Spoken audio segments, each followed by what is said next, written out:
नमस्कार दोस्तों, ज्ञान परीक्षा की इस यूट्यूब चैनल में मैं आप लोगों का स्वागत करता हूं। आज जो है प्रीवियस ईयर्स क्वेश्चंस की सीरीज में आज 68वीं बीपीएससी 2022 का क्वेश्चन लाया हूं। तो चलिए हम लोग जो है प्रत्येक प्रश्नों का व्याख्या देखते हुए आगे बढ़ते हैं। और ये सेशन काफ़ी महत्वपूर्ण है, आप लोग जो है शुरू से अंत तक बने रहें।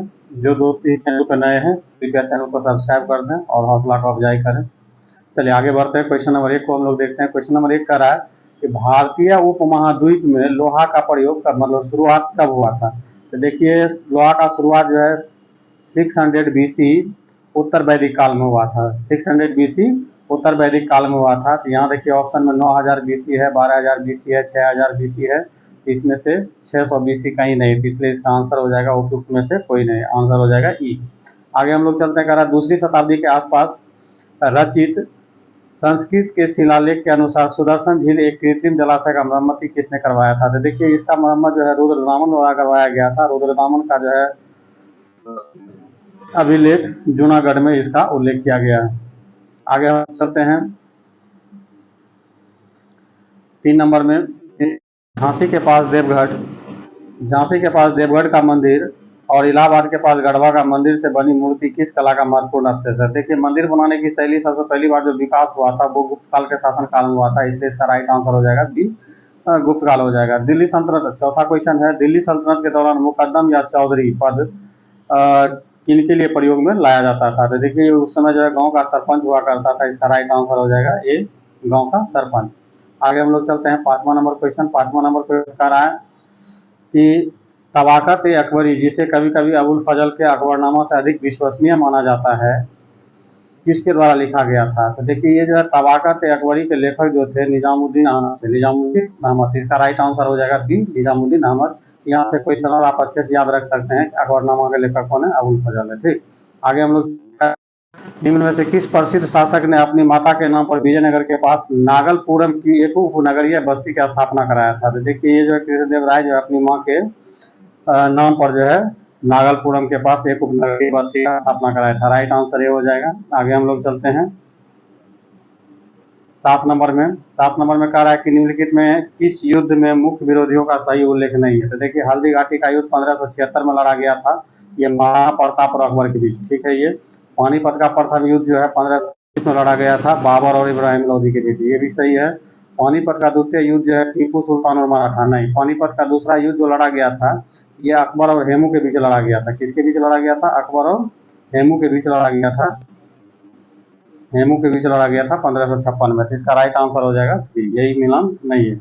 आगे 8 नंबर चल रहे हैं। कह रहा किसने किसने बंगाल में महलवारी बंदोबस्त प्रणाली प्रारंभ किया था। तो इसका देखिए आरंभ जो है हॉल्ट मैकेंजी किया था, जबकि लॉर्ड कर्नवालिस 1793 ईस्वी में जो है अस्थायी बंदोबस्त लाया था। क्या लाया था, अस्थायी बंदोबस्त लाया था। ठीक, चलिए आगे हम लोग चलते हैं 9वां नंबर क्वेश्चन को देखते हैं।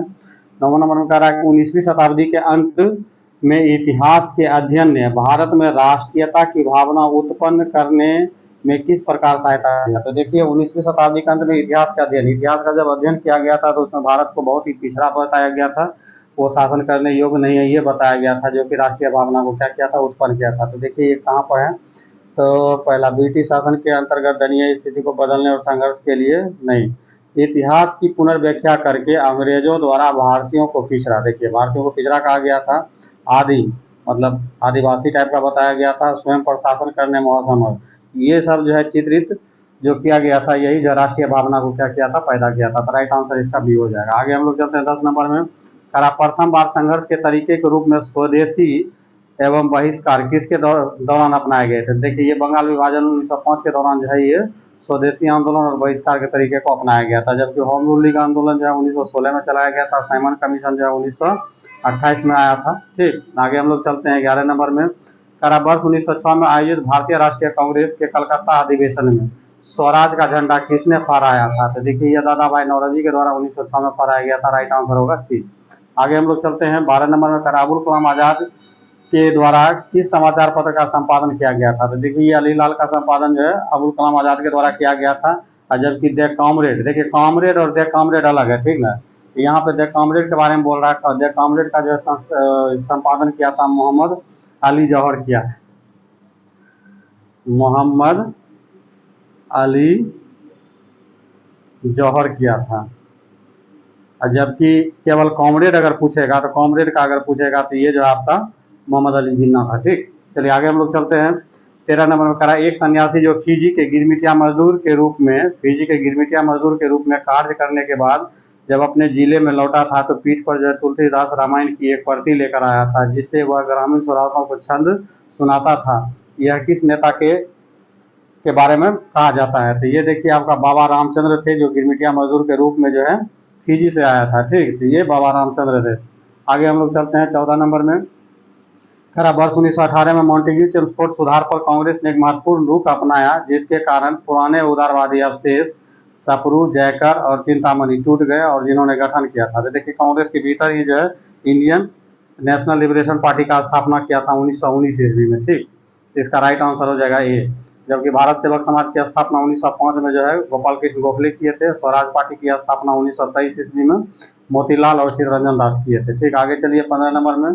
कारण नगरों में असहयोग आंदोलन के संबंध में कौन सा कथन सही नहीं? देखिए ये भी गौर कीजिएगा क्या पूछ रहा है, कह रहा कौन कथन सही नहीं है। ठीक, तो चलिए देखिए कह रहा है, तो पहला कथन हम लोग पढ़ते हैं, आंदोलन में केवल उच्च जाति और अमीरों ने भाग लिया। नहीं, इसमें सर्वसाधारण किसान, जनजाति, महिला सब भाग लिया था। ये पहला स्टेटमेंट गलत है। कह रहा मद्रास के जस्टिस पार्टी द्वारा जब काउंसिल के चुनाव का बहिष्कार किया गया था। नहीं, ये काउंसिल के चुनाव को जो है ये सपोर्ट किया था। तो दूसरा स्टेटमेंट भी गलत है।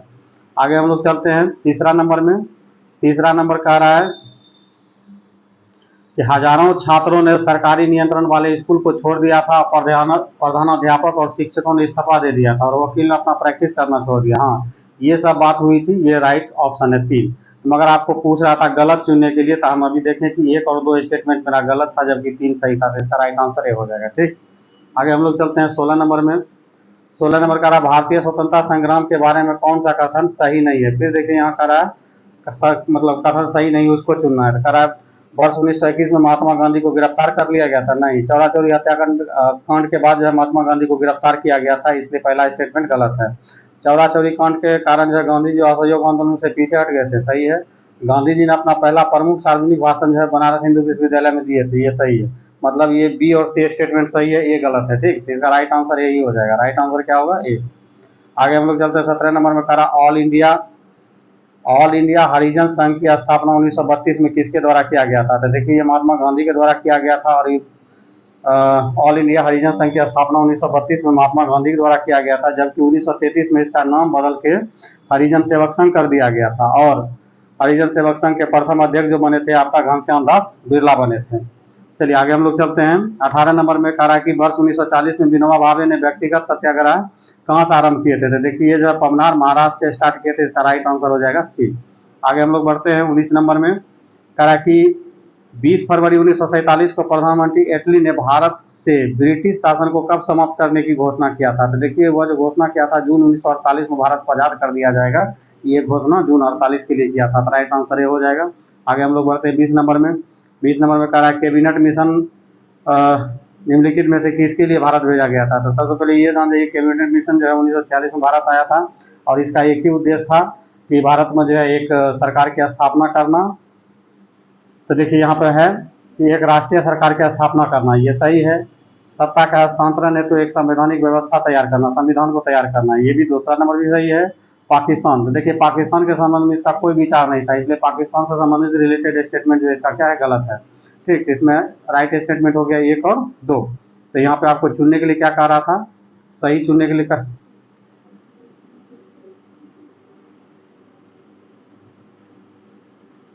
इसमें कह रहा कि किसके लिए भारत भेजा गया था, मतलब राइट चुनना है। तो देखिए इसमें स्टेटमेंट 1 और 2 दोनों सही हो गया, इसलिए इसका राइट आंसर हो जाएगा डी।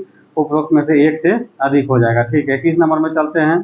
कह रहा कि वर्ष 1947 में भारत पाकिस्तान के बीच अंतर्राष्ट्रीय सीमा रेखा किसने खींचा था? तो ये देखिए आपका सिरिल रेडक्लिफ के द्वारा जो है अंतर्राष्ट्रीय रेखा खींचा गया था, इसलिए भारत पाकिस्तान के बीच अंतर्राष्ट्रीय रेखा को जो है रेडक्लिफ रेखा कहा जाता है। ठीक, मतलब जिस व्यक्ति का सहयोग रहता है उसी के नाम पर रखा जाए। जैसे भारत चीन के बीच जो है मैकमोहन रेखा है, तो मैकमोहन के द्वारा उसका जो है निर्धारण किया गया होगा। ठीक, आगे हम लोग चलते हैं 22 नंबर में।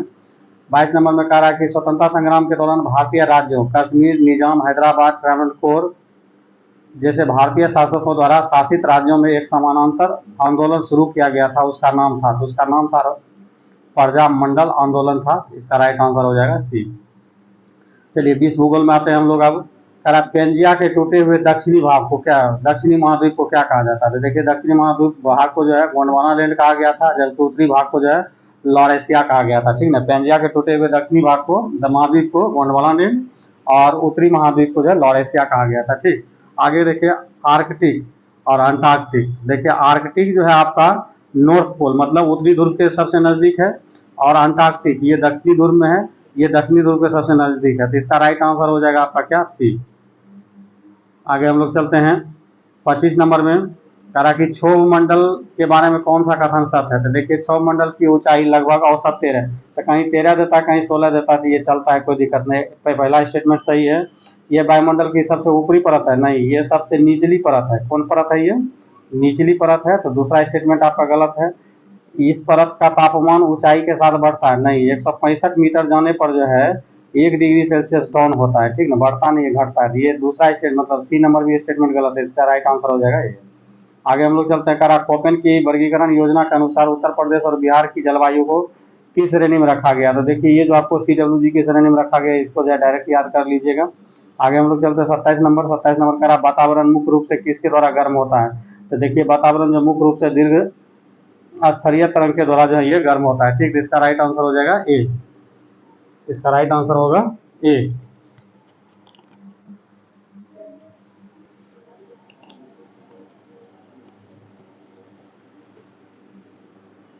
अगला क्वेश्चन, करा म्यांमार के साथ भारत का कौन सा राज्य साझा करता है, सीमा साझा करता है? तो देखिए म्यांमार के साथ जो साझा करने वाला इसका ट्रिक है आना ममी म्यांमार, आना मम्मी म्यांमार, ये याद रखिए, इसमें आसानी से आप बता सकते हैं। आना मम्मी म्यांमार। और से अरुणाचल प्रदेश, नौ से नागालैंड, मौ से आपका हो जाएगा मणिपुर, अब हो जाएगा मिजोरम। तो देखिए अरुणाचल प्रदेश, नागालैंड, मणिपुर, मिजोरम, तो इसका राइट आंसर हो गया बी। आगे हम लोग चलते हैं 19 नंबर में, करा ग्रीष्म ऋतु के अंत में पूर्वी मानसून वर्षा होती है जो केरल और कर्नाटक के तटीय क्षेत्र में एक सामान्य घटना है। इसे स्थानीय रूप से किस नाम से जाना जाता है? तो देखिए इसको जो है, इसमें 3 ऑप्शन दिए गए, मैंगो शॉवर्स है, ब्लॉसम शॉवर्स है, और नॉर्वेस्टर्स है। ठीक, तो इसमें आप इसको देख सकते हैं कि मैंगो शॉवर्स के नाम से जाना जाता है। इसे किस नाम से जाना जाता है? मैंगो शॉवर्स के नाम से। जबकि ब्लॉसम शॉवर्स जो है ये केवल केरल के तट पे कॉफी का जब फूल आता है तो उस समय ये वर्षा होती है। ठीक है, और नॉर्वेस्टर जो है आपका वेस्ट बंगाल और असम में आता है, जिसे काल वैसाखी के नाम से भी जाना जाता है, जिसे काल वैसाखी के नाम से भी जाना जाता है। आगे हम लोग चलते हैं 30 नंबर में। 30 नंबर में कह रहा है कि निम्नलिखित भारत में निम्नलिखित में कौन सी नदी घाटी कोयले के भंडारों से समृद्ध है? तो देखिए महानदी की घाटी भी कोयला से प्रसिद्ध है, दामोदर घाटी भी प्रसिद्ध है, और सोन नदी घाटी, मतलब तीनों नदी घाटी में जो कोयले का भंडार मिलता है, इसलिए उपरोक्त में से एक से अधिक हो जाएगा। ठीक, आगे कह रहा भारत की क्षेत्रीय सीमा तट से कितनी समुद्री मील तक समुद्र की और विस्तृत है? तो देखिए किसी भी देश के लिए जो 12 नॉटिकल मील जो है समुद्री सीमा निर्धारित होती है। इसका आंसर हो जाएगा सी। 32 नंबर में कह रहा है कि निम्नलिखित में कौन सा विश्व में सुपरिचारित वन्य जीव अभियान जिसे 1973 में शुरू किया गया था, जिसे प्रोजेक्ट टाइगर के नाम से जाना जाता है? इसका राइट आंसर हो जाएगा बी। आगे चलिए 33 नंबर चलते हैं। अब यहाँ से इंडियन पॉलिटी स्टार्ट हो रहा है। कह रहा कि भारत में जिला स्तर पर उपभोक्ता विवाद निवारण के संदर्भ में निम्नलिखित में कौन सा कथन सही नहीं है? देखिए तो इसका चलिए स्टेटमेंट हम लोग पढ़ते हैं। जिला फोरम उन शिकायतों पर विचार करता है जहां वस्तुओं सेवा मूल्य 50 लाख से अधिक नहीं होता। नहीं, जिला के लिए जो है 20 लाख निर्धारित किया, 20 लाख से अधिक नहीं होनी चाहिए। ठीक, तो पहला स्टेटमेंट गलत है। ठीक, उसके बाद राज्य सरकार यदि उचित समझे तो एक जिले में एक से अधिक जिला फोरम का स्थापना कर सकता है, ये सही है। जिला फोरम के सदस्यों में एक महिला सदस्य होती है, सही है। तो देखिए इसमें जो है आपका BC स्टेटमेंट सही है, ये गलत है, और आपको कथन सही नहीं यही चुनने के लिए कह रहा था, इसलिए राइट आंसर आपका ये हो जाएगा। ठीक, आगे हम लोग चलते हैं 34 नंबर में। 34 नंबर कह रहा है कि एक पंचायत समिति किस स्तर पर पंचायती राज संरचना का संचालन करती है? तो देखिए ये जो है आपका ब्लॉक स्तर पर करती है। पंचायत समिति किस स्तर पर काम करती है? ब्लॉक स्तर पर। और जिला स्तर पर जिला परिषद काम करता है, ग्राम पंचायत स्तर पर पंचायत ग्राम पंचायत करता है।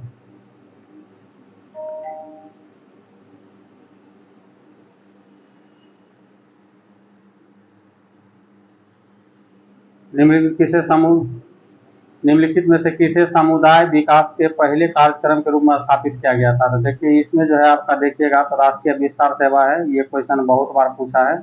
इसका आरंभ जो 1953 में किया गया था, ठीक ना। हालांकि देखिए सामुदायिक विकास कार्यक्रम 1952 में ही किया गया था, मगर उसका इम्प्लीमेंट नहीं किया जा रहा था, लेकिन जब इसकी जरूरत पड़ी तो सबसे पहले इसमें राष्ट्रीय विस्तार सेवा का पहल किया गया था। राइट आंसर बी होगा। आगे हम लोग चलते हैं 36 नंबर में। 36 नंबर में कह रहा है भारतीय संविधान का अनुच्छेद 14 में लिखा हुआ है कि कानून के समक्ष समानता किस देश के संविधान से लिया गया था? देखिए कानून के समक्ष समानता जो है ये ब्रिटेन से लिया गया है, ठीक। और फ्रांस से जो है, फ्रांस की क्रांति से जो है समानता, स्वतंत्रता और भाईचारा लिया गया, और यूएसए से जो आपका मौलिक अधिकार लिया गया, ठीक। आगे हम लोग चलते हैं 37 नंबर में। कहा भारतीय संविधान को बनाने में कितना समय लगा? तो देखिए 2 वर्ष 11 माह 18 दिन, मतलब इसका राइट आंसर हो जाएगा ए। करा राज्य की मंत्रिपरिषद समूह के रूप में किसके प्रति उत्तरदायी? 38 नंबर क्वेश्चन में करा राज्य की मंत्रिपरिषद समूह सामूहिक रूप से किसके प्रति उत्तरदायी होता है? तो देखिए ये विधानसभा के प्रति उत्तरदायी होता है। राइट आंसर आपका हो जाएगा ए। आगे चलिए 39 नंबर में। 39 नंबर में करा निम्नलिखित घटनाओं पर विचार कीजिए। 73वें संविधान संशोधन के बाद विकेंद्रीकरण किया गया था। निर्णय लेने की शक्ति सही है। पूर्ण व्यवस्था का भी किया गया था। न्यायिक शक्ति देखिए ये जो है इसका जो है पृथककरण नहीं किया गया था, ये नहीं किया गया था। प्रशासनिक शक्ति का किया गया था। तो इसमें देखिए आपका 1 2 4 सही है, 3 नहीं है, तो मतलब 1 2 4, तो इसका राइट आंसर सी हो जाएगा। आगे हम लोग चलते हैं 40 नंबर में। 40 नंबर में कह रहा है कि राज्यसभा के प्रतिनिधित्व में शामिल होते हैं। तो देखिए राज्यसभा के सदस्य का चुनाव अलग चीज होता है, राज्यसभा की प्रतिनिधित्व अलग चीज होता है। तो राज्यसभा के प्रतिनिधित्व में क्या होता है कि राष्ट्रपति द्वारा 12 सदस्य को मनोनीत किया जाता है, और राज्य विधानसभा के निर्वाचित सदस्य के द्वारा राज्य सदस्य को चुना भी जाता है। तो 2 स्टेटमेंट हो गया। तो देखिए भारत के राष्ट्रपति द्वारा मनोनीत सदस्य ये भी होगा, और वह प्रत्यक्ष रूप से नागरिकों द्वारा उनके प्रतिनिधि के माध्यम से चुने गए सदस्य, दोनों, मतलब ए और सी जो है राज्यसभा का प्रतिनिधित्व में शामिल होता है। तो इसका आंसर हो जाएगा उपरोक्त में से एक से अधिक। आगे हम लोग चलते हैं 41 नंबर में। कह रहा कि किसका संबंध भारत के सर्वोच्च न्यायालय से है? तो देखिए कलोजियम प्रणाली कल भी इसका जिक्र किए थे, है। अपीलीय क्षेत्राधिकार भी है, मूल क्षेत्राधिकार भी है, मतलब एक से अधिक, सभी का इसमें सभी है, ठीक। आगे हम लोग बढ़ते हैं 42वां में। कह रहा कि 73वें संविधान संशोधन अधिनियम के अंतर्गत पंचायती राज संस्थाओं में चुनाव लड़ने के लिए न्यूनतम आयु कितनी रखी गई थी? 21 वर्ष रखा गया है, और जबकि आप लोकसभा का चुनाव लड़ेंगे तो 25 वर्ष है, ठीक। आगे हम लोग चलते हैं 43 नंबर में। 43 में कह रहा है कि स्पेशल इकोनॉमिक जोन 2005 के उद्देश्य क्या थे? तो देखिए ये जो था आपका अतिरिक्त आर्थिक गतिविधि का उत्पादन करना सही है, वस्तुओं और सेवा का निर्यात बढ़ाना सही है, और रोजगार का निर्माण, मतलब इसमें तीनों स्टेटमेंट सही। इसका राइट आंसर हो जाएगा बी। और देखिए सेज अधिनियम जो है 2005 में आया था, मगर इसका इम्प्लीमेंट जो किया गया था आपका 2006 में किया गया था।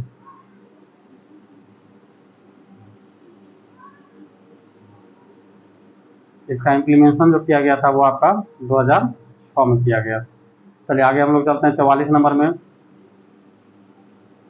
44 नंबर करा देखिए, थोड़ा इसका जो है प्रिंट सही नहीं है, फिर भी हम पढ़ के बता देते हैं। करा कृषि विपणन प्रणाली में सुधार के लिए भारत सरकार द्वारा अपनाया गया नीतिगत उपाय क्या है? यही क्वेश्चन है। कृषि विपणन प्रणाली में सुधार के लिए भारत सरकार द्वारा अपनाया गया नीतिगत उपाय क्या है? तो देखिए इसमें पीडीएस लाया गया था, सार्वजनिक वितरण प्रणाली लाया गया था, न्यूनतम समर्थन मूल्य भी लाया गया था, बफर स्टॉक रख रखाव भी लाया गया था, मतलब इसमें तीनों चीज लाया गया था, एक से अधिक हो जाएगा, ठीक। चलिए आगे हम लोग चलते हैं 45 नंबर में। 45 नंबर में कह रहा है निम्न में से किस समिति ने ये देखिए प्रतिस्पर्धा अधिनियम 2002 है, प्रतिस्पर्धा अधिनियम 2002 को अधिनियमित करने का सुझाव दिया था, ठीक। तो आपको दिखाई नहीं दे रहा तो इसको नोट कर लीजिएगा। प्रतिस्पर्धा अधिनियम 2002 अधिनियमित करने का सुझाव दिया था। तो ये आपको जो दिया था राघवन समिति दिया था। तो देखिए राघवन समिति इसका सी में है, तो इसका राइट आंसर हो जाएगा सी। चलिए आगे हम लोग यहाँ पर मिलान करते हैं। क्रांति दिया गया है, कह रहा देखिए सूची 1 को सूची 2 से मिलान कीजिए। पहला जो है धूसर क्रांति है। धूसर क्रांति जो है उर्वरक उत्पादन से इसको जोड़ा जाता है, तो इसका हो जाएगा ए का 4। गुलाबी क्रांति, देखिए गुलाबी क्रांति का उत्पादन जो है प्याज से है, तो इसका हो जाएगा 1। और रजत क्रांति इसका अंडा के उत्पादन से है, तो देखिए अंडे का उत्पादन इस सामने है। और लाल क्रांति का उत्पादन जो है टमाटर और मांस दोनों से है, तो इसका 2 हो जाएगा, ठीक। इस तरह से चलिए एक बार फिर से हम पढ़ के सुना देते हैं। धूसर क्रांति उर्वरक से, गुलाबी क्रांति प्याज से, रजत क्रांति अंडा से, और लाल क्रांति जो है टमाटर और मांस उत्पादन से, ठीक। आगे चलिए 47 नंबर में चल रहे हैं। करा निम्नलिखित में कौन सा पंचवर्षीय योजना मानव संसाधन विकास पर केंद्रित था? तो देखिए ये पंचम नहीं था। पंचम में जो है गरीबी हटाओ, गरीबी उन्मूलन का नारा दिया गया था। और प्रथम में जो है आपको ये समावेशी विकास पे था। और तृतीय भी नहीं था, तृतीय नहीं था। तो ये मानव संसाधन विकास जो है 8वीं पंचवर्षीय योजना से संबंधित है। 8वीं पंचवर्षीय योजना से ये संबंधित है। ठीक, इसमें जो मानव संसाधन विकास पर केंद्रित था 8वीं पंचवर्षीय योजना। आगे हम लोग चलते हैं 48 नंबर में। करा निम्नलिखित में से किस राज्य में अप्रैल 2022 के दौरान उच्चतम प्रत्यक्ष विदेशी निवेश FDI इक्विटी के रूप में प्राप्त किया गया? तो देखिए ये उस समय का करंट था। अगर इसको अभी वर्तमान में अपडेट करिएगा तो देखिए किस राज्य में करा कि सबसे ज़्यादा FDI निवेश था। अभी सबसे ज़्यादा जो FDI का जो निवेश सबसे ज़्यादा हुआ है वो महाराष्ट्र में। 1 नंबर पर अभी कौन चल रहा है? महाराष्ट्र में चल रहा है। ठीक, चलिए आगे हम लोग चलते हैं 49 नंबर में। करा कि किस बजट में वित्त मंत्री ने उदारीकृत विनिमय दर प्रबंधन प्रणाली को लागू किया था? तो देखिए 1991 में इसको लाया गया था और अगले वर्ष बजट में पास किया गया था। मतलब 1992-93 के यूनियन बजट में इसको जो है घोषणा किया गया था। ठीक है, चलिए आगे हम लोग चलते हैं 50 नंबर करा पंचवर्षीय योजना का उद्देश्य क्या है? तो देखिए पंचवर्षीय योजना का उद्देश्य विकास दर को बढ़ाना, विकास को नहीं बढ़ाना, विकास दर को बढ़ाना। तो ये गलत है। आधुनिकीकरण नहीं था, आत्मनिर्भरता भी नहीं था, साहित्य भी नहीं था, इनमें से कोई नहीं है। तो करा निम्नलिखित कौन से थे? इनमें से कोई नहीं, उपरोक्त में से कोई नहीं। इसका राइट आंसर ये हो जाएगा। चलिए 51 नंबर में चल रहे हैं। करा गरीबी रेखा को निर्धारित करने के लिए कौन सा संगठन सर्वेक्षण करता है? तो देखिए NSSO जो है ये गरीबी रेखा सर्वेक्षण के लिए जो है ये आपका सर्वेक्षण करता है। राइट आंसर हो जाएगा बी। अगला देखिए ये भी करंट है, इसको हम लोग जंप करते हैं, इसको छोड़ दे रहे हैं। चलिए आगे 53 नंबर चलते हैं। 53 नंबर आपको कह रहा है भारत में चीनी उद्योग के बारे में निम्नलिखित में कौन सा कथन सही है? तो देखिए उत्तर प्रदेश चीनी का दूसरा सबसे बड़ा उत्पादक देश है। तो बात सही है। महाराष्ट्र के बाद दूसरा नंबर पर जो है उत्तर प्रदेश है। पहला स्टेटमेंट सही है। उसके बाद कह रहा है यह वजन कम करने वाला उद्योग है। ये सही है, ये भी सही है। महाराष्ट्र देश में अग्रणी चीनी उत्पादक के रूप में उभरा है। ठीक है, चीनी उत्पादन महाराष्ट्र 1 नंबर पर है। तो ये आपका जो है इसका हो जाएगा उपयुक्त में 1 से अधिक। इसका राइट आंसर हो गया डी। आगे चलिए समान विज्ञान में चलते हैं। समान विज्ञान में कह रहा है 20 सेंटीमीटर फोकस दूरी के उत्तल लेंस की सतह पर सफेद घोड़े का प्रतिबिंब बनाने के लिए बड़ी संख्या में काले रंग की पतली पट्टियां बनाई जाती है। तो वह प्रतिबिंब कैसा होगा? तो देखिए ये जो प्रतिबिंब होगा 20 सेंटीमीटर फोकस दूरी का है, तो ये कम चमक वाला एक घोड़ा होगा। इसको ध्यान में रखिएगा डायरेक्ट। आगे 55 नंबर में कहा कि ध्वनि की तीक्ष्णता किस पे निर्धारित की जाती है? देखिए ध्वनि की तीक्ष्णता मेन जो है आवृत्ति पे डिपेंड करता है। यहाँ आवृत्ति तो है नहीं, तो आवृत्ति किससे रिलेटेड होता है? तरंगदैर्घ्य से होता है। तो इसका राइट आंसर हो जाएगा सी। अगला क्वेश्चन है निम्नलिखित में कौन सा फोटो इलेक्ट्रिक उपकरण डिजिटल अनुप्रयोग के लिए सबसे उपयुक्त है? तो फोटो इलेक्ट्रिक मतलब ये जो है सौर ऊर्जा के बारे में पूछ रहा है, तो ये आपका फोटो वोल्टाइक सेल हो जाएगा। Right answer B. आगे आपको कह रहा है 57 नंबर में बॉल बेयरिंग का उपयोग स्थैतिक घर्षण को निम्नलिखित में से किससे परिवर्तित करने के लिए किया जाता है? तो देखिए ये बॉलिंग घर्षण को कम करने के लिए ये जो है प्रयोग में लाया जाता है। राइट आंसर ये हो जाएगा। आगे 58 नंबर कह रहा है कि फुटबॉल के खेल में एक गोलकीपर फुटबॉल को गोल में पकड़ने के बाद अपने हाथों को पीछे की ओर खींच लेता है। यह किस लिए, मतलब यह गोलकीपर को किस प्रकार सक्षम बनाता है? में परिवर्तन की दर को कम करने के लिए, मतलब आवेग होता है, आवेग को कम करने के लिए जो है यह जो है हाथ को पीछे खींचता है। ठीक, इसका राइट आंसर हो जाएगा ए। चलिए आगे 59 नंबर में हम लोग चल रहे हैं। 59 नंबर कह रहा है निम्नलिखित में कौन सा रेडियो तत्व जो उत्सर्जित धनात्मक रूप में आवेशित कण है? तो देखिए इसमें जो है आपका कैथोड निगेटिव कण है, बीटा भी आपका इलेक्ट्रॉन से बना होता है। यहाँ पर धनात्मक कण जो है अल्फा कण है। तो इसका राइट आंसर सी हो जाएगा। आगे देखिए 60 नंबर में कह रहा है केंद्राभिमुखी बल किसके लिए उत्तरदायी होता है? तो देखिए वृत्ताकार पथ पर जो है केंद्र की ओर लगने वाले बल को केंद्राभिमुखी बल कहा जाता है। तो इसमें आंसर हो जाएगा वस्तु को वृत्ताकार पथ पर गतिमान रखने के लिए ये जो है केंद्राभिमुखी बल जो है आवश्यक होता है। तो इसका राइट आंसर आपका बी हो जाएगा। आगे 61 नंबर में ये करा निम्नलिखित में से किस ऊर्जा परिवर्तन में घर्षण बल शामिल होता है? तो घर्षण बल तो देखिए जब मतलब मोशन में रहिएगा, मतलब गति कीजिएगा, तब घर्षण उत्पन्न होता है। तो देखिए गतिज ऊर्जा से ऊष्मा ऊर्जा में जो है घर्षण बल शामिल है। ठीक, आगे हम लोग चलते हैं 62 नंबर में। यदि एक सीधे बस रास्ते पे चल रही है तो वह अचानक दाईं और तेज मोड़ लेती है तो बस में बैठे यात्री, तो देखिए यहाँ पे गौर कीजिएगा कि जैसे मान लेते हैं बस सीधा चल रहा था, यहाँ पे टर्न लिया, तो टर्न लिया तो कहने का मतलब जो है, तो जब दाईं ओर टर्न लिया तो आदमी भी सर्वप्रथम दाईं ओर ही झुकेगा, लेकिन वहाँ पर जो है आपका जब वृत्ताकार पथ पे टर्न लेता है तो वहाँ पे आप पढ़े होंगे का फोर्स काम करता है, एक अभी केंद्रीय बल काम करता है, एक अब केंद्रीय बल काम करता है।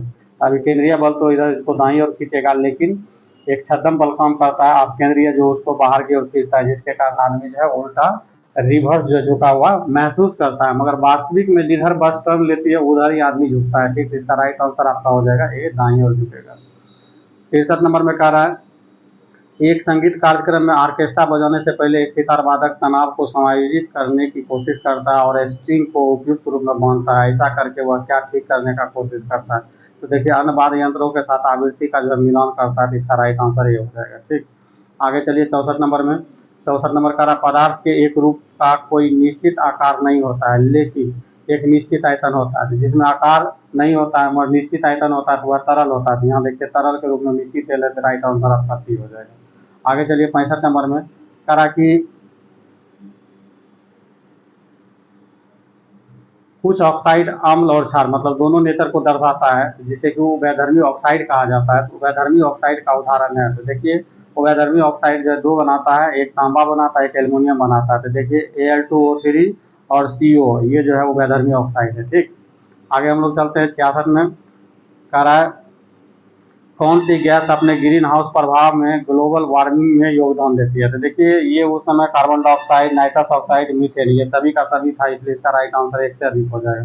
अगर मुख्य रूप से पूछेगा तो CO2 आंसर होगा। ठीक, चलिए अगला क्वेश्चन है, अम्ल धातु अम्ल धातु कार्बोनेट के साथ अभिक्रिया कर कौन सी गैस मुक्त करता है? तो देखिए CO2 गैस मुक्त करता है, तो इसका राइट आंसर बी हो जाएगा। उसके बाद देखिए कह रहा है HOOC मतलब COOH का जब हॉल 2 रहेगा तो ये जो है आपको ऑक्जेलिक एसिड होता है, जो कि को छुड़ाने में ये सहायक होता है। ठीक, जबकि एसिटिक एसिड का सूत्र जो होता है CH3COOH होता है। ठीक, चलिए आगे हम लोग चलते हैं। आपको 3 परख नली दी गई है, आपको 3 परख नली दी गई है, उनमें से एक में आसूत जल है, अन्य में 2 जो है अम्लीय विलयन, दूसरे में क्षारीय विलयन है। तो इसमें से किस में लाल लिटमस को नीला कर देगा? तो देखिए लाल को जब नीला करेगा तो वह क्षारीय विलयन ही करेगा, तो इसका राइट आंसर हो जाएगा सी, क्षारीय विलयन। आगे है आपका एसिटिक अम्ल की गंध किसके समान होती है? तो देखिए सिरका में एसिटिक एसिड होती है, तो इसलिए राइट आंसर हो जाएगा ये सिरका। आगे है 71 नंबर, करा कि शुष्क HCl गैस शुष्क लिटमस पत्र का रंग क्यों नहीं बदलता? तो देखिए लिटमस पत्र जो है आपको जो है क्षारीय और अम्लीय का क्या करता है, पहचान करता है, और क्षारीय अम्लीय का पहचान करने के लिए आयन का होना बहुत जरूरी है। ठीक, तो यहाँ पर देखिए इसका राइट अगर आंसर देखिएगा तो कोई भी आयन मौजूद नहीं होंगे और लिटमस केवल H3 मतलब ये पॉजिटिव आयन के द्वारा जो है उपस्थिति में रंग बदलेगा। मतलब जब कोई आयन नहीं होगा तो कोई रंग नहीं बदलेगा, अगर आयन होगा तो अपना उपस्थिति में रंग बदलेगा। बाकी आपका विलयन कैसा उस पर डिपेंड करता है। राइट आंसर आपका सी होगा। आगे चलिए 72 नंबर में करा विषम का पता लगाइए। तो देखिए फल का पकड़ा, रासायनिक अभिक्रिया सीमेंट का सेटिंग, रासायनिक अभिक्रिया कोयले का जलना, रासायनिक अभिक्रिया मतलब तीनों जो आपका केमिकल प्रोसेस है, तो करा कि विषम का पता लगे। तीनों तो समान ही हो गया, इसलिए इसमें हो जाएगा उपयुक्त में से कोई नहीं। आगे कह रहा है कि हीरे और ग्रेफाइट के बारे में निम्नलिखित में कौन सा कथन सत्य है, सही बताना है? तो देखिए कह रहा उसकी विद्युत चालकता समान होती है, नहीं। हीरा जो है विद्युत का कुचालक होता है जबकि ये सुचालक होता है, पहला गलत है। उसके पास समान क्रिस्टल आकार होता है, नहीं। ये ऑक्टागोनल होता है, जबकि हेक्सा होता है, ये भी गलत है।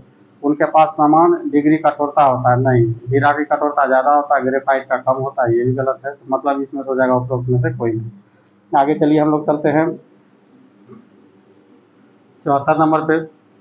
करा कंकाल के वे हिस्से जो हड्डियों की तरह सख्त नहीं होते हैं, जो मोड़े जा सकते हैं, तो उसको कार्टिलेज कहा जाता है। इसका राइट आंसर हो जाएगा सी।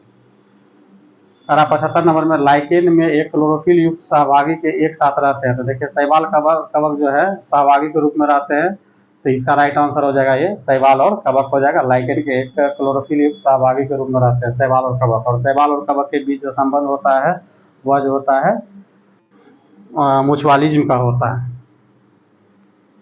चलिए अगला क्वेश्चन हम लोग पढ़ते हैं। देखिए 76 नंबर बहुत ही बेहतरीन क्वेश्चन करा, मादा एनफ्लीज मादा क्यूलेक्स से अलग किया जा सकता है क्योंकि ये बैठती है। तो देखिए अगर दूसरा रीजन रहता तो आसानी से कर लेते, मगर यहाँ कोण बता रहा है। तो देखिए ये जो आधा स्तर के साथ कोण पर बैठती थी, ये 45 डिग्री को कोण पर बैठती है, कोण मादा इनफ्लीज मच्छर। ठीक, आगे हम लोग चलते हैं। करा 77 नंबर में, शरीर की प्रतिरोधक क्षमता से जुड़ा सबसे महत्वपूर्ण कोशिका का प्रकार है। तो प्रतिरक्षा क्षमता से जैसे पूछेगा तो वो लिम्फोसाइट हो जाएगा, WBC कहा जाए जिसे कहते हैं। तो इसका राइट आंसर आपका सी होगा। 78 नंबर में ये कहा कि मानव शरीर की मांसपेशियों के बारे में भी कौन सा कथन गलत है। मांसपेशी केवल हड्डी को धक्का दे सकती है, मांसपेशी हड्डी को धक्का नहीं देती है। ठीक है, मांसपेशी जोड़े में मतलब पेयर में काम करती है, सही है। सिकुड़ने के बाद मांसपेशी छोटी, सख्त और मोटी हो जाती है, ये भी सही है। मतलब पहला स्टेटमेंट ही आपका गलत है। ठीक, आगे चलिए 79 नंबर में करा किसके परिवर्तन के कारण जो है रंध्र फूलते हैं। तो देखिए रंध्र जो है पानी के कारण फूलता है। ठीक, तो कोशिका में जब पानी की मात्रा जाती है तब रंध्र क्या होता है, फूलता है और बंद होता है। राइट आंसर हो जाएगा सी। 80 नंबर में कह रहा है क्लोरोफिल सूर्य के प्रकाश गैस उच्च तरंग वाले भाग को अवशोषित करते थे। देखिए क्लोरोफिल जो है दो ही रंग को अवशोषित करता है, लाल और नीले रंग को अवशोषित करता है। राइट आंसर आपका हो जाएगा ए। अगला देखिए 81 नंबर का रहा है पर्णविरीत पत्ती को तने से जोड़ता है, सही है। आधार के पास शाखा के साथ मोटा और कठोर तना, तो ये पेड़ का नहीं होता, ये पुष्पीय पौधा का होता है, पुष्पीय पौधा का। ठीक, ये गड़बड़ है। कमजोर तना जो सीधा खड़ा नहीं हो सकता है, लता, ये सही है। तो कहने का मतलब इसमें गलत सुमेलित पूछ रहा था, तो यही आपका बी आंसर हो जाएगा। ठीक है, आगे चलिए 82 नंबर में करा कि सक्शन पुल जिसे चूसन बल भी कहते हैं के कारण पैरों अपनी बहुत ऊंचाई तक पानी बहुत ऊंचाई तक पहुंचता है, जिसका कारण होता है। तो इसका कारण तो अगर जैसे जनरली मतलब भाषा में बोला जाएगा जाइलम होगा, मगर यहाँ जाइलम ऑप्शन में नहीं है, तो वाष्पोत्सर्जन के कारण। जब वाष्पोत्सर्जन होता है तो पानी की कमी होती, तब जो है पैर जड़ से ऊपर तक पानी को खींचता है। ठीक, आगे चलिए 83 नंबर में, 83 नंबर का आ रहा है क्लोरोप्लास्ट का एक लक्षण है जो उसे स्वप्रतिकृत योग्य बनाता है। तो उसमें डीएनए और आरएनए की उपस्थिति जो उसको स्वप्रतिकृत बनाता है। ठीक, तो इसका राइट आंसर हो जाएगा ए। चलिए आगे हम लोग बढ़ते हैं। 84 नंबर देखिए, ये रिपीटेड क्वेश्चन है। हम कल भी मतलब वो जब 69वीं बीपीएससी का पढ़ा रहे थे तो वहाँ भी ये क्वेश्चन आया था कि मतलब कौन सा समुद्री जैव विविधता के दृष्टिकोण से विश्व में सबसे प्रसिद्ध क्षेत्र है, जिसमें ज्वार, नदमूल, समुद्र तट, निकटवर्ती पर्यावरण में जंगल, समुद्री घास और इसको पकड़ने का सबसे सिंपल तरीका प्रवाल भित्ति। ठीक ना, और मैंग्रोव के साथ एक ही द्वीप पाया जाता है। तो ये आपका मन्नार की खाड़ी है। राइट आंसर आपका बी हो जाएगा। रिपीटेड क्वेश्चन है ये। चलिए 85 नंबर अब बिहार से संबंधित है। करा नमक सत्याग्रह के दौरान बिहार के लोगों ने नमक बनाने के साथ साथ सरकार के विरुद्ध किस कर का विरोध किया था। तो देखिए ये जो है जब नमक सत्याग्रह हो रहा था तो उस समय बिहार में जो है बेगूसराय में चौकीदारी कर का विरोध किया गया था, चौकीदारी कर का विरोध किया गया था। तो देखिए चौकीदारी कर का इसमें जिक्र है नहीं, तो इसमें आंसर हो जाएगा उसमें से कोई नहीं। आगे है श्री कृष्ण सिंह द्वारा गठित बिहार की निर्वाचित सरकार ने फरवरी 1938 में किस कारण से त्याग पत्र दे दिया था। तो देखिए राजनीतिक कैदियों को छुड़ाने के कारण जो है ये त्याग पत्र दे दिया था, क्योंकि बहुत सारे भारतीय राष्ट्रीय कांग्रेस को जो है गिरफ्तार कर लिया गया था। उसके छुड़ाने पर जो है सहमति नहीं बन रही थी, जिसके कारण जो है कांग्रेसी सरकार जहाँ जहाँ बना था सब अपना त्याग पत्र दे दिया था। चलिए आगे हम लोग बढ़ते हैं। निम्नलिखित में किसने चंपारण सत्याग्रह के दौरान बिहार में गांधी जी की जान बचाई थी। देखिए ये भी रिपीटेड क्वेश्चन है। बतक मियाँ जो है बचाया था जान। अगला है 88 नंबर का, असहयोग आंदोलन के दौरान किसने बिहार में जो है किसानों को अगवाई किया था। स्वामी विद्यानंद ने किया था। तो इसका राइट आंसर हो जाएगा बी। 89 नंबर में कह रहा है कि स्वराज दल की स्थापना बिहार में किसने किया था। देखिए स्वराज दल की स्थापना बिहार में डॉक्टर श्री कृष्ण सिंह, जिसे बिहार केसरी के नाम से जाना जाता है, यही किए थे। जबकि ऐसे भारत स्तर पर स्वराज दल पूछेगा तो 1927 में जो है मोतीलाल नेहरू और चित्तरंजन दास किए थे। आगे 90 नंबर में चलिए, करा निम्नलिखित में किसने हुमायूं को यह प्रस्ताव दिया था कि यदि उसे बंगाल पर अधिकार करने दे दिया जाए तो वह बिहार को समर्पित कर देगा और 10 लाख दिनार की वार्षिक श्रद्धांजलि अर्पित करेगा। ये जो है आपको शेरशाह सूरी अर्थात शेर खान कहा था। तो इसका राइट आंसर बी हो जाएगा। ठीक, आपको पता है हुमायूं और शेरशाह सूरी के बीच 2 युद्ध लड़ा गया था। एक जो है चौसा का युद्ध लड़ा गया था, एक आपका कन्नौज का युद्ध लड़ा गया था। चौसा का युद्ध यहाँ 1539 में लड़ा गया था, जबकि कन्नौज का 1540 में लड़ा गया था। ठीक है, चलिए आगे विक्रमशिला विश्वविद्यालय की किसके द्वारा स्थापित किया गया था। देखिए भोपाल के द्वारा किया गया था। और जबकि आपको पूछेगा अगर नालंदा विश्वविद्यालय तो वो जो है कुमारगुप्त के द्वारा किया गया था। आगे 92 नंबर में है कि बिहार के प्रथम राज्यपाल कौन बने थे। तो देखिए बिहार के प्रथम राज्यपाल जो है आपको ये स्वतंत्रता से पहले की बात है। अगर स्वतंत्रता में पूछता है स्वतंत्र बिहार का प्रथम राज्यपाल तो जयराम दास दौलत राम हो जाता, मगर यहाँ पे आपसे पूछ रहा है स्वतंत्रता से पहले की बात, तो इसमें जो है सबसे पहला राज्यपाल जो बने थे सर जेम्स डेविड शिप्टन बने थे, ये फर्स्ट था। अंग्रेज की सिलसिला में ये जब आप देखिएगा तो इसमें जो है सेकेंड आपका हेलेट बना था, सेकेंड गवर्नर, और सर ह्यूगो डी जो है ये अंतिम अंग्रेज राज्यपाल था। इसके बाद जो है जयराम दास दौलत राम बने थे, ये अंतिम था, इसको भी नोट कर लीजिएगा आप लोग। मतलब पहला राज्यपाल जो था डेविड शिप्टन था, और हेलेट जो सेकेंड था, और सर ह्यूग डी था जो वो अंतिम था। आगे हम लोग चलते हैं, Mahatma Gandhi and Bihar some reminiscences के लेखक कौन थे? तो देखिए इस किताब का लेखक जो है डॉक्टर राजेंद्र प्रसाद थे। इसका राइट आंसर ये होगा। डॉक्टर राजेंद्र प्रसाद का और कुछ बुक मतलब बहुत ज़्यादा पूछा जाता है जो परीक्षा में, India divided doctor Rajendra Prasad का ही, बापू के कदमों में ये भी डॉक्टर राजेंद्र प्रसाद का है, और सत्याग्रह एट चंपारण ये भी जो है डॉक्टर राजेंद्र मतलब डॉक्टर राजेंद्र प्रसाद की किताब। एक बार हम फिर बोल देते हैं, इंडिया डिवाइडेड ये पुस्तक बहुत बार पूछा गया है, बापू के कदमों में ये भी एक पुस्तक है, और सत्याग्रह एट चंपारण ये तीन किताब जो है डॉक्टर राजेंद्र प्रसाद के द्वारा ही लिखा गया है। ठीक, बिहार का सबसे पुराना गिरजाघर कौन सा है? तो देखिए ये पादरी का हवेली जो है सबसे पुराना गिरजाघर है। 95 नंबर में कह रहा है कि किस दिवंगत अभिनेता कुमुद लाल गांगुली, जिन्हें उनके मंचीय नाम अशोक कुमार के नाम से जाना जाता है, का जन्म बिहार के निम्नलिखित में किस शहर में हुआ था? तो देखिए इसका जन्म जब भागलपुर में हुआ था, राइट आंसर सी हो जाएगा। 96 नंबर का प्राचीन काल में गंगा के दक्षिण क्षेत्र को क्या कहा जाता था? देखिए तो प्राचीन काल में गंगा के दक्षिण क्षेत्र को मगध कहा जाता था। क्या कहा जाता था? मगध। मगध ऑप्शन में है नहीं, इसलिए उपरोक्त में से कोई नहीं आंसर होगा। ठीक, आगे हम लोग चलते हैं। 97 नंबर पे कह रहा कि वर्ष 1940 में पटना महिला विश्वविद्यालय की स्थापना निम्नलिखित में किस समाज के द्वारा की गई थी? तो देखिए सिस्टर ऑफ द एपोस्टोलिक फॉर्मेल के द्वारा किया गया था, और ये आप अगर जाइएगा बेली रोड में तो ये वहाँ पे लिखा हुआ भी है। ठीक, तो इसका राइट आंसर हो जाएगा ए, सिस्टर ऑफ द एपोस्टोलिक फॉर्मेल। तो राइट आंसर आपका ए हो गया। चलिए आगे हम लोग चलते हैं। बिहार का भूगोल आया, यहाँ भी थोड़ा प्रीट गड़बड़ है मगर फिर भी हम पढ़ के सुनाते हैं। ये करेंट था उस समय का। पहला तैरता हुआ सौर ऊर्जा संयंत्र बिहार के किस स्थान पे लगाया गया था? जिला तो सब जान रहा था उस बार दरभंगा, मगर एक इसको जगह दे दिया था कादिराबाद, दरभंगा में इसको लगाया गया था। ठीक, चलिए आगे। ये करेंट है, इसको याद रख भी सकते हैं, नहीं भी रख सकते हैं। बिहार में खनिज उत्पादन के संबंध में कथनों पर विचार कीजिए। रोहतास में पायराइट्स का सर्वाधिक भंडार पाया जाता है, सही है ये। चूना पत्थर कैमूर और मुंगेर रोहतास जिले में पाया जाता है, ये भी सही है। जमुई जिले में सोने का भंडार पाया जाता है, ये भी सही है। करमिटिया में पाया जाता है, तो मतलब इसमें जो है आपका एक से अधिक सही है, तो इसका राइट आंसर हो जाएगा डी। आगे हम लोग बढ़ते हैं। करा बिहार में आने वाली पवित्र फल्गु नदी निम्नलिखित में से किन नदियों के संगम से बनती है, मतलब मिलने से बनती है? तो देखिए मोहाना और लीलाजन के मिलने से जो है आपको फल्गु नदी बनती है। ठीक, आगे देखिए। बिहार की अर्थव्यवस्था है, ये उस समय का 2020-21-22 का करेंट है, इसको हम एग्जाम करते हैं, अपडेट करके लाएंगे। उसके बाद ये 102 क्वेश्चन को जो है बीपीएससी ही डिलीट कर दिया था, क्योंकि इसे पता ही नहीं चल पा रहा था क्वेश्चन आखिर पूछा क्या जा रहा है। अधिकतम कर उद्योग कोर होना चाहिए, मगर यहाँ पे कर लिखा गया। ठीक ना, तो कोर उद्योग वो होता है जहाँ पे लो अयस्क वगैरह सबसे ज़्यादा उत्पादन किया जाता है। ठीक, तो ऐसा है नहीं इसमें कुछ। चलिए 103 नंबर भी करेंट है, इसको हम लोग जंप करते छोड़ते हैं, जहाँ पढ़ने लायक होगा, क्योंकि अब यहाँ से वही सिलसिला है।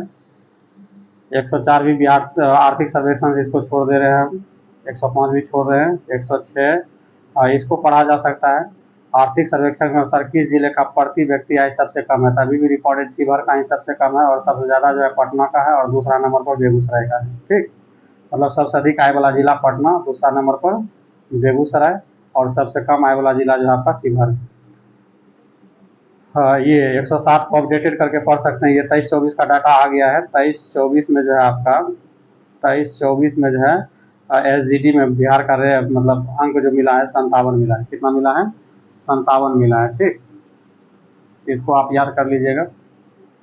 आगे हम लोग चलते हैं 108 नंबर में। 108 भी देखिए, चूंकि 2011 का सेंसस पे है तो इसको पढ़ा जा सकता है। करा कि किस जिले में दशकीय जनसंख्या वृद्धि दर के वृद्धि के अनुसार सही आरोही क्रम।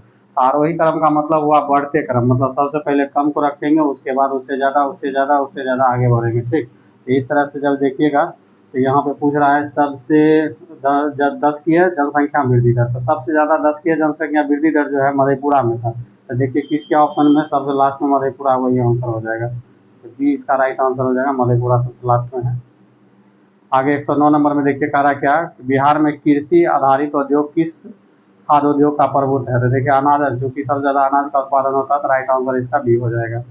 उसके बाद क्वेश्चन है, आटॉक में अपनी पहाड़ी यात्रा के अंत में सिंधु नदी अफगानिस्तान की किस नदी से जुड़ती है। तो देखिए काबुल नदी से जाके ये मिल जाती है, तो राइट आंसर हो जाएगा सी। अब यहाँ से देखिए करेंट का क्वेश्चन है, तो करेंट का क्वेश्चन में हम वही क्वेश्चन को मतलब बताते चलेंगे जो अपडेट करने लायक है या जो अपडेट हो सकता है। जिसका अपडेशन नहीं हो सकता उसको हम एग्जाम्प्ट करेंगे। तो चलिए हम लोग इसको बढ़ाते हैं। तो यहाँ पे जो है देखिए कहा कि 2022 में भौगोलिक संकेत मतलब जीआई टैग किसको मिला था, तो उस समय मिथिला मखाना को मिला था। आप यहाँ पे नोट कर सकते हैं, बिहार में जो अभी तक 5 उत्पाद को जो है जीआई टैग मिला है। भागलपुर का नंबर 1, भागलपुर का जर्दालू आम, भागलपुर का जर्दालू आम। 2 नंबर में कतरनी चावल को दिया गया है। 3 नंबर में मगही पौंड को दिया गया है। 4 नंबर में जो है शाही लीची को दिया गया, और अभी सबसे लास्ट में जो है मिथिला को दिया गया। ठीक, तो कुल मिला के जो बिहार में जीआई टैग प्राप्त करने वाले का मतलब जो आइटम है वो 5 है। चलिए आगे हम लोग 112 को देखते हैं, 112 अपडेट होने लायक है कि नहीं। तो देखिए 112 को अपडेट कर सकते हैं। यहाँ से 2 चीज़ याद कर सकते हैं कि बिहार से कुल कितने ऐसे क्षेत्र हैं जिसको कि यूनेस्को के विश्व धरोहर सूची में शामिल किया गया। तो 2 है, एक आपका जो है नालंदा का जो है महाविहार पुरातात्विक स्थल को शामिल किया गया, एक महाबोधि मंदिर का जो है परिसर को। तो अभी तक में जो है यूनेस्को में शामिल होने वाले मात्र 2 ही धरोहर जो बिहार का ये है। ठीक, और ये लंगर सिंह कॉलेज खगोलिया वैशाला, ये आपका मुजफ्फरपुर में है, मुजफ्फरपुर में। चलिए 113 को हम लोग अपडेट नहीं कर सकते हैं, छोड़ रहे हैं। 114 अभी तक पढ़ने लायक क्वेश्चन है, ये चूंकि अभी प्रोजेक्ट चालू है तो इसको पढ़ लेते हैं। नवंबर 2022 में मुख्यमंत्री नीतीश कुमार द्वारा गंगा जल आपूर्ति योजना कहाँ से उद्घाटन किया गया था, तो ये बोध गया से किया गया था, तो इसको देख लीजिए। 115 अपडेट करने लायक नहीं है, इसको हम लोग छोड़ रहे हैं। 116 को भी अभी अपडेट नहीं करेंगे, हालांकि आ गया है, ये अपडेट हो सकता है, ठीक ना, तो इसको हम बाद में कर देंगे। 117 को छोड़ रहे हैं, 118 को भी छोड़ रहे हैं। उसके बाद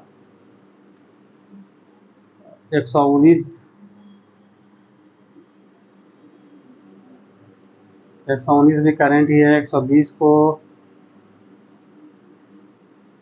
इसको 120 को हम अपडेट कर दे रहे हैं, करा स्वच्छ सर्वेक्षण 2022। तो इसको 24 में जब चलिएगा तो संयुक्त रूप से सूरत और इंदौर को जो है सबसे स्वच्छ शहर घोषित किया गया, ठीक ना, तो इसको आप ध्यान में रखिएगा। आगे देखिए 121 आप याद कर लीजिए, करा डोनी पोलो हवाई अड्डा का उद्घाटन जो हुआ था कहाँ था, ये ईटानगर अरुणाचल प्रदेश में है। ठीक, उसके बाद 123 भी छोड़ रहे हैं, 124 भी छोड़ रहे हैं, 125 देख लेते हैं, 125 को भी छोड़ रहे हैं। 126 और 126 ये ट्रेडिशनल बेस्ड क्वेश्चन है, इसको देख सकते हैं। राष्ट्रीय पोषण माह जो है सब बार जो है सितंबर को घोषित किया जाता है, राइट आंसर सी हो जाएगा। ठीक, उसके बाद 27 को छोड़ रहे हैं, 28 को, और इसमें पढ़ सकते हैं कि विश्व का सबसे बड़ा ज्वालामुखी कौन है, मोना लोआ है, इसको ध्यान में रखिएगा।